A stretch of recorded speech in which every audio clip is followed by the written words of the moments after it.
থেকে এজলাস থেকে মেয়র হিসেবে মানে ঘোষণা দেওয়ার পরে আদালত থেকে বের হচ্ছেন, এখনই গণমাধ্যমের সঙ্গে কথা বলবেন, এভাবে বলে দেন।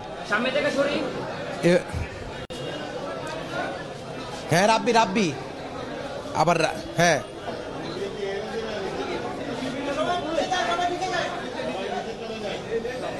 এই যে বের হয়ে গেছে। হ্যাঁ হ্যাঁ সমস্যা নাই, যে বের হয়ে গেছে, আমি তো বলতেই আসছি বের হয়ে গেছে। ঠিক আছে হ্যাঁ হ্যাঁ হ্যাঁ হ্যাঁ হ্যাঁ বের হয়ে গেছে। নিচে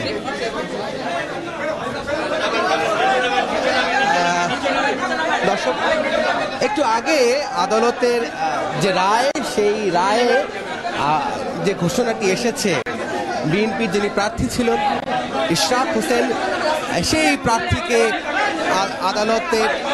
আদালত থেকে বলা হয়েছে তিনি বৈধ প্রার্থী এবং সেই ফলাফলে ব্যাপক কারচুপি হয়েছে এবং সে কারণে তাকে মেয়র হিসাবে, দক্ষিণ সিটি কর্পোরেশনের মেয়র হিসাবে আদালত থেকে ঘোষণা দেওয়া হয়েছে। আমরা দেখতে পাচ্ছি ইশরাক সহ তার নেতাকর্মীরা তাকে ঘিরে আছেন, উচ্ছ্বাস আনন্দ প্রকাশ করছেন। আমরা সেই দৃশ্য দেখতে পাচ্ছি। এই মামলাটি কিন্তু ইশরাক হোসেন করেছিল নির্বাচনের পরপরই, যে নির্বাচনে তিনি বলেছেন যে ভোট কারচুপি হয়েছে, জালিয়াতি হয়েছে এবং ফল বাতিল চেয়ে তিনি আদালতে আবেদন করেছেন। এবং আমরা দেখতে পাচ্ছি সেই মামলার আজকে চূড়ান্ত রায়ে তাকে বিজয়ী ঘোষণা করে আদেশ দেওয়া হয়েছে। এখন কিছু প্রক্রিয়া আছে, আইনি প্রক্রিয়া, সেই প্রক্রিয়াগুলো চূড়ান্ত হলে গেজেট হবে, তারপরেই ঢাকার দক্ষিণ সিটি কর্পোরেশনের মেয়র হতে যাচ্ছেন ইশরাক হোসেন। আদালত থেকে বলা হয়েছে যে তার মেয়র হতে আর কোনো আইনগত বাধা নেই, সরকারি গেজেট হলেই তিনি মেয়র পদে দায়িত্ব পালন করতে পারবেন।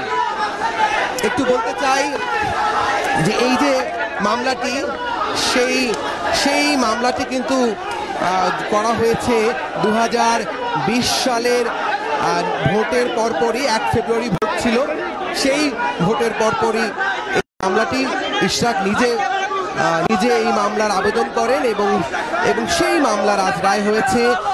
ফল বাতিল চেয়ে তিনি আদালতের কাছে আবেদন করেছেন।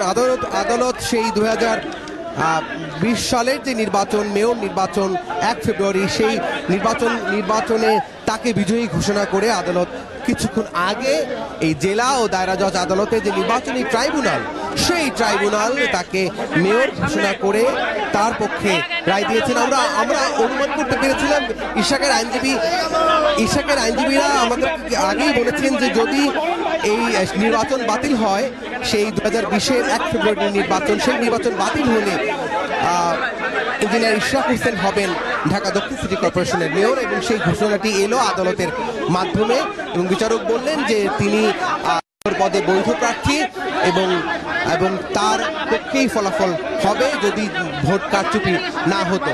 নেতাকর্মীরা এসেছেন, এই আনন্দে উচ্ছ্বাস প্রকাশ করছেন, গণমাধ্যম কর্মীরা আছেন তার প্রতিক্রিয়া নেওয়ার জন্য। আমরা দেখতেই পাচ্ছি যে এই আদালত প্রাঙ্গণে নেতাকর্মীদের ব্যাপক উপস্থিতি এবং আসলে নেতাকর্মীরা উৎফুল্ল, আনন্দিত। এই নির্বাচন যখন হয়, যখন ঢাকার উত্তর এবং দক্ষিণ 2 সিটি কর্পোরেশনে বিএনপির প্রার্থী ছিল তাবিদ আউয়াল, ছিল ঢাকা উত্তরের প্রার্থী, দক্ষিণ সিটি কর্পোরেশনের প্রার্থী ছিল ইশরাক হোসেন। তারা দিন রাত চষে বেরিয়েছেন, মানুষের কাছে গিয়েছেন, ভোট চেয়েছেন এবং সবশেষ যেটি হয়, সেই ভোটটি আর সুষ্ঠু হয়নি। আমরা দেখেছি 2 সিটি কর্পোরেশনেই কারচুপি হয়েছে, তখন গণমাধ্যমে রিপোর্ট হয়েছে, বিএনপি অভিযোগ করেছেন এবং সেই অভিযোগটি সত্য প্রমাণ হয়েছে আদালতের এই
আছেন। নেতাকর্মীদের বাঁধ ভাঙা উচ্ছ্বাস, আনন্দ, আমরা চেষ্টা করছি তার প্রতিক্রিয়া নেওয়ার জন্য। একটু সময়ের প্রয়োজন, দীর্ঘ প্রতীক্ষা, দীর্ঘ আইনজীবীরা আছেন, আইনজীবীদের সাথে কথা বলবো।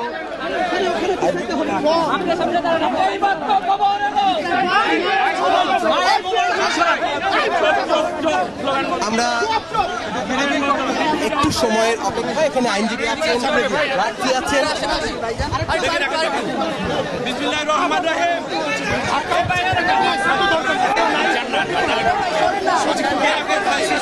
ধরবো কেমনে? আমি আগে বিসমিল্লাহির রহমানির রহিম। দেখেন সরেন, এই সামনে থেকে সরেন, সামনে থেকে সরেন, এই সরেন না, বসেন না, বসেন না, আরেকটু আগা, বসেন না,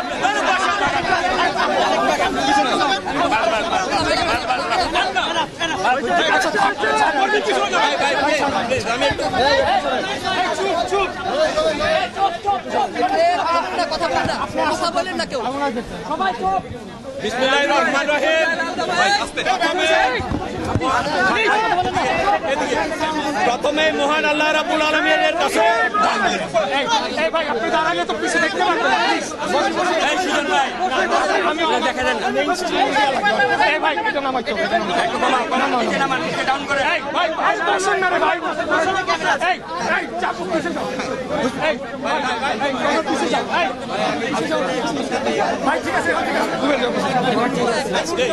বিসমিল্লাহির রহমানির রহিম। আবার আপনি আসছেন কেন? আমরা দীর্ঘ 5 বছর আইনি সংগ্রাম করে 2020 সালে বাংলাদেশের যে একটা ভালো নির্বাচন হয়েছিল, আপনারা সবাই জানেন। দক্ষিণ সিটি কর্পোরেশনে সেই সময় মেয়র তাপস জোর করে ঢাকা দক্ষিণ সিটি কর্পোরেশনকে দখল করার লক্ষ্যে ইভিএম এর ভোট জালিয়াতির মাধ্যমে কেন্দ্র দখল করে আমাদের প্রিসাইডিং অফিসার থেকে শুরু করে সবাইকে জোর করে বের করে দিয়ে একতরফাভাবে যে নির্বাচনী ডিক্লেয়ার নিয়েছেন, সেই মামলা আমরা 2020 সালে করেছি। দীর্ঘ আইনি প্রক্রিয়া শেষ করে আজকে আমরা ইনশাআল্লাহ আল্লাহর কাছে লাখো কোটি শুকরিয়া জানাই যে আজকে আমরা ন্যায় বিচার পেয়েছি। বিজ্ঞ আদালত আমাদের সকল বক্তব্য শুনেছেন, আমাদের 6 জন সাক্ষী দিয়েছেন, বাদী সাক্ষী দিয়েছেন, এবং এই নির্বাচনে যে একটি ত্রুটিপূর্ণ নির্বাচন ছিল, ইভিএম জালিয়াতি ছিল, ভোট ডাকাতি ছিল, এবং সর্বশেষ একতরফাভাবে আমাদের সকল অভিযোগগুলোকে অস্বীকার করে যেভাবে একতরফা রায় দিয়েছে, সেই রায়কে যে আমরা চ্যালেঞ্জ করেছি, সেটা আজকে আমরা সন্দেহাতীতভাবে আজকে বিজ্ঞ আদালতে আমরা প্রমাণ করতে পেরেছি। বিজ্ঞ আদালত নির্বাচন কমিশন আইন 2009-এর 53 নং 2-এর বিধি উপধারা অনুযায়ী স্থানীয় সরকার নির্বাচনের 2010-এর 59-এর খ ধারা মতে ওই নির্বাচনটিকে অবৈধ ঘোষণা করেছে এবং ইঞ্জিনিয়ার ইশরাক সাহেবকে মেয়র হিসেবে ডিক্লেয়ার দিয়েছে। ইনশাআল্লাহ অচিরেই নির্বাচন কমিশন করতে গেজেট হবে এবং সেই গেজেটের মাধ্যমে ইনশাআল্লাহ ঢাকা দক্ষিণ সিটি কর্পোরেশনে অচিরেই মেয়র হিসেবে উনি শপথ গ্রহণ করবেন।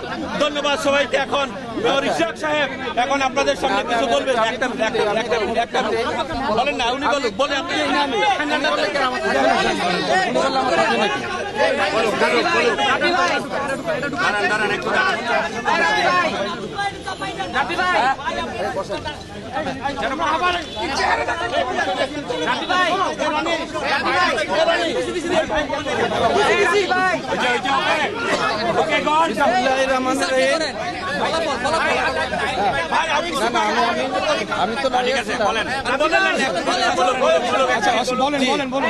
এইটা আমাদের একটা গণতন্ত্রের মহাবিজয়। আমাদের দেশে যেভাবে একটা কালচারগত ফ্যাসিস্ট সরকার গড়ে উঠেছিল, যে ভোট জালিয়াতির মাধ্যমে, লুটতরাজের মাধ্যমে সন্ত্রাস তৈরি করে ভোট কেন্দ্র দখল করে যেই অনিয়মের মাধ্যমে একটা ইলেকশন করেছিল, সেই ইলেকশনে এবং সরকারের নির্বাচন কমিশন এবং কমিশনের যে লোকজন তারাও সহায়তা করে যে একটা একপেশে রায় নিয়েছিল। আজকের বিজ্ঞ আদালত এই 5 বছরের আইনগত প্রক্রিয়ার মাধ্যমে সেই রায়টাকে বাতিল করেছেন। সেই রায় বাতিল করে আমাদেরকে এই আগের যে মেয়র ছিল, যিনি ঘোষিত তথাকথিত মেয়র ছিলেন, ওনার এই মেয়র পদ বাতিল করেছেন এবং ওই গ্যাজেটও বাতিল করার নির্দেশ দিয়েছেন। এবং সাবসিকুয়েন্টলি আজকের যিনি এই মামলার প্রার্থী, ছিলেন আমাদের ইঞ্জিনিয়ার ইশতিয়াক হোসেন, ওনাকে এই পরবর্তী মানে এখন থেকে মেয়র হিসাবে বিজ্ঞ আদালত ডিক্লার দিয়েছে এবং এই ডিক্লার অচিরেই গ্যাজেটের মাধ্যমে কার্যকর হবে। ধন্যবাদ। একটু জানতে চাই, এই যে এতদিন পর আজকে আপনি বিজয়ী হলেন, আপনার এই নির্বাচিত হলেন, নির্বাচনটা তো ওই সময় আপনারা বলেছিলেন বিতর্কিত হয়েছে, সেই বিষয়টা আসলে জানতে চাই। বিসমিল্লাহির রহমানির রহিম। আমি প্রথমে মহান আল্লাহ তাআলার কাছে শুকরিয়া জানিয়ে আজকে আপনাদের সামনে বক্তব্য রাখছি। আজকে আমরা ন্যায় বিচার পেয়েছি, এটাই হলো আজকের মূল আমাদের বিষয়। এখানে আমি মেয়র হতে পারবো বা আমি মেয়র পদে শপথ গ্রহণ করব কিনা সেটা সম্পূর্ণ দলীয় বিষয়। আমি বাংলাদেশ জাতীয়তাবাদী দলের হয়ে ধানের শীষের মার্কা নিয়ে 2020 সালের 1 ফেব্রুয়ারি ঢাকা দক্ষিণ সিটি কর্পোরেশনে অনুষ্ঠিত যে মেয়র পদে নির্বাচন করেছিলাম এবং পরবর্তীতে সারা বাংলাদেশের কাছে, জাতির কাছে দিন দুপুরে আপনারা দেখেছেন ডাকাতি হয়েছে। মিডিয়ার ভাইরা সারাদিন আমার সাথে ছিল এবং নির্বাচন পূর্বের যে প্রচারণার যে কার্যক্রম তার প্রথম থেকেই ডে 1 থেকেই আমরা অভিযোগ দিয়ে আসছিলাম।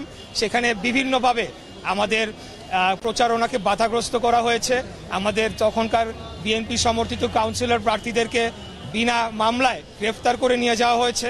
আমাদের প্রচারণার মাইক ভাঙচুর করা হয়েছে, পোস্টার ছিঁড়ে ফেলা হয়েছে, আমাদের শেষ দিকে গিয়ে আমার মিছিলের উপর হামলা পর্যন্ত হয়েছে এবং আমাদের বহু নেতাকর্মীদের মেরে রক্তাক্ত করে ফেলা হয়েছে।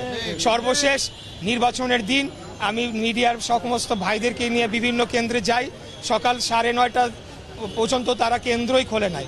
9:30 থেকে 1 ঘন্টা 1.5 ঘন্টার মতো কেন্দ্র কয়েকটা খোলা ছিল, তার পরবর্তীতে সমস্ত কেন্দ্র বন্ধ করে দেওয়া হয় এবং সেখানে ব্যাপক কারচুপির মাধ্যমে ভোট জালিয়াতি করে আমার যে ভোট হয়েছিল, আমি যে সংখ্যক ভোট পেয়েছিলাম সেটির থেকে বেশি ভোট দেখানোর জন্য দিনব্যাপী তারা কারচুপি করে। তো সেই বিষয়ে আমরা তখনই মামলা করেছিলাম সমস্ত নথিপত্র প্রমাণাদি দিয়ে, যেটি ইতিমধ্যে আমাদের আইনজীবী যারা রয়েছেন তারা আপনাদের কাছে ক্লিয়ার করেছেন। তো আমি যেটা বলতে চাই যে সবচেয়ে মূল বিষয় হচ্ছে যে আজকে ন্যায় বিচারের আমি পেয়েছি এবং বাংলাদেশে ন্যায় বিচার ফিরে আসুক, জনগণ যে একজন সাধারণ নাগরিক যাতে তার ন্যায় বিচারটি পায় সেটির ধারাটা যে শুরু হচ্ছে বা শুরু হয়েছে খুনি স্বৈরাচারী ফ্যাসিবাদী হাসিনা সরকারের পতনের পর, সেটির ধারাটা অব্যাহত থাকুক এবং পরবর্তীতে বাংলাদেশে আমরা সর্বস্তরে ন্যায় বিচার প্রতিষ্ঠা করতে পারি। এটি হচ্ছে আমাদের মূল উদ্দেশ্য, মূল লক্ষ্য। ধন্যবাদ। ওই সময়ে 16 বছরে যত ইলেকশন হয়েছে সবগুলোতে তো কারচুপি হয়েছে, তার মানে কি তাদের সময়কার সব ইলেকশনগুলো তো অবৈধ? আমি বলতে চাই যে আমি অন্য নির্বাচনের বিষয়ে মন্তব্য করব না। ঢাকা দক্ষিণ সিটি কর্পোরেশনে 2020 সালে যে নির্বাচন অনুষ্ঠিত হয়েছিল তার পরবর্তীকালে আমরা নির্বাচনী ট্রাইব্যুনালে দেশের বিদ্যমান আইন অনুযায়ী মামলা করেছি। সেই মামলায় আমরা আদালতে লড়েছি এবং দীর্ঘ আইনি প্রক্রিয়ায় এখানে অনেক জটিলতা তৈরি করে রাখা হয়েছিল। এটা আপনারা ভালো করেই জানেন যে খুনি হাসিনার ভাতিজা খুনি তাপস সে নিজে আদালতে হস্তক্ষেপ করে আমাদের এই মামলার প্রক্রিয়াটিকে বাধাগ্রস্ত করে বন্ধ করে রেখেছিল। পরবর্তীতে 5ই আগস্টের পর আমরা আইনি প্রক্রিয়া অনুসরণ করে আদালতে সমস্ত তথ্য সাক্ষী প্রমাণাদি দিয়ে এবং মামলা লড়ে আমরা জিতে এসেছি। অন্যান্য নির্বাচনের বিষয় সেটা আমার দেখার মন্তব্য করার বিষয়। আমি মনে করি যে নিএম নুরুল হুদা সহ অতীতে রকিব কমিশন ছিল, হুদা কমিশন ছিল এবং সর্বশেষ কি নাম আউয়াল কমিশন, এই কমিশনে যারা সাংবিধানিক পোস্টে ছিল, আমি মনে করি যে বাংলাদেশের যে এই অগণতান্ত্রিক ধারায় বাংলাদেশকে ধ্বংস করার যে চক্রান্ত হয়েছিল, সেটা ফ্যাসিবাদী শাসন যে কায়েম হয়েছিল, সেখানে সাংবিধানিক পদে যারা ছিল তারা অবশ্যই তাদের দায়িত্ব এড়াতে পারে না, কারণ সাংবিধানিকভাবেই তাদেরকে সেই ক্ষমতা বলি দেওয়া হয়েছিল। তারা সম্পূর্ণ ইন্ডিপেন্ডেন্টলি, তারা কোনো কিছুর মানে কোনো চাপে না পড়ে এবং কোনো কিছুর বশবর্তী না হয়ে তারা কাজ করবেন, কিন্তু সেটিতে তারা ব্যর্থ হয়েছে। একই রূপে আউয়াল কমিশন, রকিবুল কমিশন এবং হুদা কমিশন যারা আছে তাদের বিরুদ্ধে অবশ্যই আমি মনে করি যে একটা বিচারিক প্রক্রিয়া শুরু করা উচিত। ধন্যবাদ সবাইকে।